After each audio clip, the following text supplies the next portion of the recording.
Thank you. I'm going to go right to the national determined contaminant question that we've kind of gone round and round with each other on. As you know, the administration put out a long-term strategy for 2050, but promising that the 2035 or national climate strategy would be coming out soon. We still have not seen that.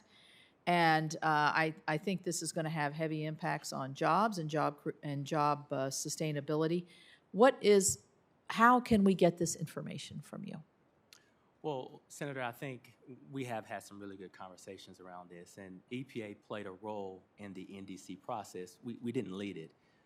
We have provided, I believe, a good deal of what you've requested in terms of how we participate in this process. And again, that was providing the greenhouse gas inventory, an updated version of that, and then some quantitative discussions around how our regulations would impact the pursuit of the NDC goal. What I would say is I pledged from the beginning to follow the science and follow the law, and I think that what the law requires of EPA is not to prejudge or predict where any of our regulations would go in terms of emission reductions or control technology choices. And so what you have actually seen over the past year with our finalized rule for HFCs, our finalized rule for light-duty vehicles, our proposed rules for methane, our proposed rule for heavy-duty vehicles, that's where that analytical rigor, that qualitative analysis happens. And we would be more than willing to sit down with you and your staff and walk you through. Well, we've asked for that, and we haven't received that ability to have a full-out briefing on this particular thing. Numerous times asked for that, particularly in this. What I'm trying to get at, and you alluded to it, but is when you say that you've talked about the impacts and how you're going to reach this level of emission control. Who in reducing the emissions, who's going to lose the jobs here? Because we know that's what's going to happen. You know that's what's going to happen, and you know the frame of mind of which I'm coming from, an energy state, an energy not just producer, but also our power sector is very heavily reliant on what we produce in our own state. So we know in order to reach these goals, along with what's going to happen in the EGU strategy, that oil and gas and coal are going to be at the tip of the spear here. Would you not agree with that? I would say that in my conversations, and I just can only go on my conversations with the CEOs of these power companies, they've indicated that for the past decade that the market has been driving them to make investment decisions, and that they've had to make those with a lack of certainty. Just in year 2021 alone, investments in new capacity, 80% of that was in solar, wind, and battery storage. Those investment decisions were not and have not been driven by EPA regulation. Those were investment decisions driven by the market. What they've asked us for so that they can make longer-term investment decisions is if there are regulations that are coming from EPA for air quality, for coal ash storage, for water quality, that I be accommodating in a way, if possible, to align some of these time frames so that when we present these regulations, they're looking at these regulations in one fell swoop and not one at a time, because they want more certainty. API and the chamber and the oil and gas sector says, before I arrived and since I've been here, we need a regulation on methane. What they've asked me specifically to do is to not codify a regulation or put a regulation in place that codifies outdated technology. They want to be able to take advantage of new data models, and they want to be able to take advantage of robots that can walk along these pipelines, drones, satellites. So we have to design a regulation that meets the moment of this technological revolution. I get that, but that's what they've asked us for. Okay, but you're still not telling me how to get to the administration's aspirational carbon emission goals. How any of those industries and how those CEOs are telling you. I'm not anti-renewable. I'm good with that. That's great, but you have to be reality. Let's look at what's going on in Europe right now. I mean, you have to have base load energy. And that comes from nuclear, natural gas, or coal. I mean, our coal in West Virginia is like gold over there now. And so I do want to follow up, but I'll go ahead and stop here, and then we'll have a second round. But thank you. Okay. Thank you. Mr. Administrator, I want to talk about your your full-time equivalents. So how many people right now are full-time equivalents at EPA?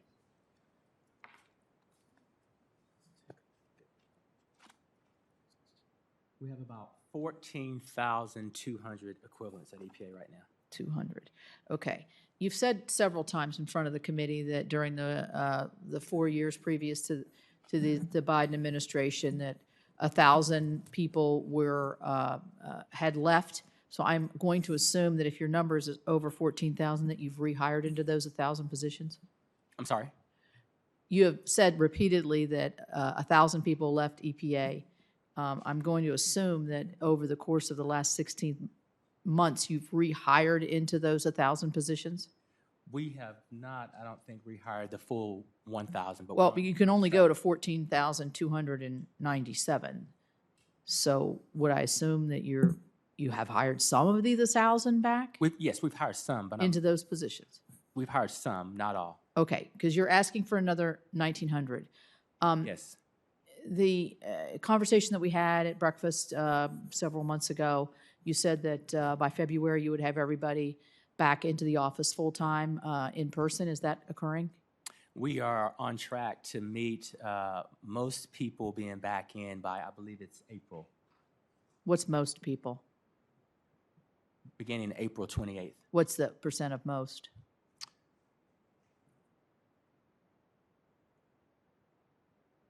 We can get back to you on that exact percentage. Okay, I would hope it's close to 100% because that's makes sense for an agency that's impacting so many. I'm being told all employees are scheduled to be back by the last pay period in April. All employees. All employees. Good, good. So you want to hire another 1,900, and that includes, I'm assuming, the 450 that you've mentioned for the TSCA. That includes that number? Yes. Yes, okay. And why do you need 1,900 more people? Well, I think when You were given money in the IIJA and ARP and CARES. Did you use that money to hire people? we were given money for activities. We were not given money for personnel. So when you think about the $60+ billion that we received with the bipartisan infrastructure law, just the $50 billion in general looking at water infrastructure, we were not given resources to hire in those. Those go into the revolving funds, right? Yes. Right. Most of those resources. So those are go set into an programs, it's just more money. Program. So yes, more money going through more money going through existing programs, but some of that money is much more flexible than the money that traditionally went through those programs. So we need more bodies to help manage those programs and push that money through to get to the states. We also. So you would anticipate after 5 years, you wouldn't need those folks because this is only a 5-year program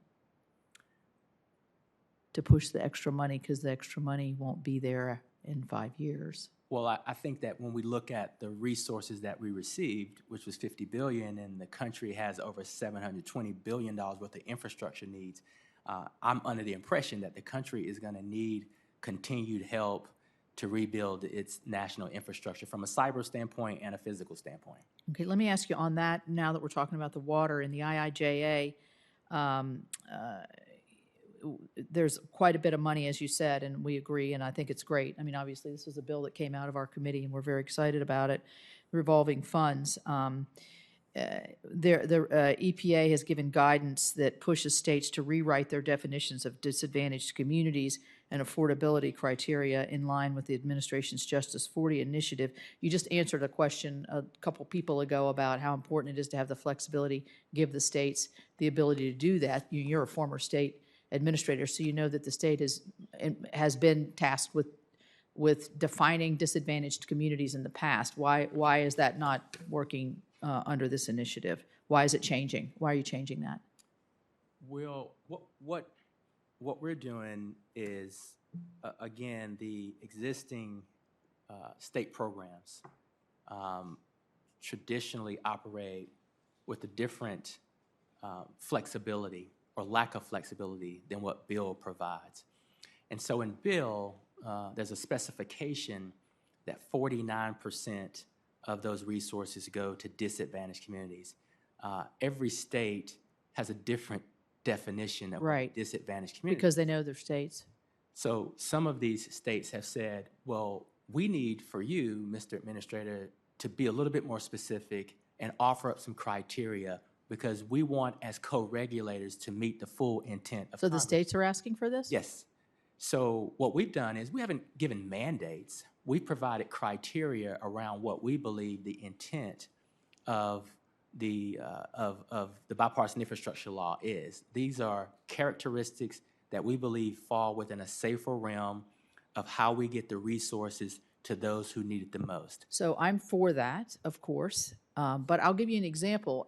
In my state of West Virginia, if we use the tool, the online tool that is available to define disadvantaged communities, I got excited about this because we have a small community called Institute West Virginia that has an historic Black college and university, West Virginia State University, where Katherine Johnson went to school and graduated. And it is also right next to a major chemical facility that's been much, much larger in the past. And there have been environmental issues from time to time as we've seen that footprint change over the years. And this community doesn't fall within a disadvantaged community definition according to the tool that you all are putting together. It's probably well over our state average in terms of minorities who live there. And my understanding is because it's next to the school, there's faculty that live there, but it totally qualifies for what we're trying to, what the mission, the joint mission is here to help communities that have had issues. How do we square that? Why wouldn't you let the state make that determination?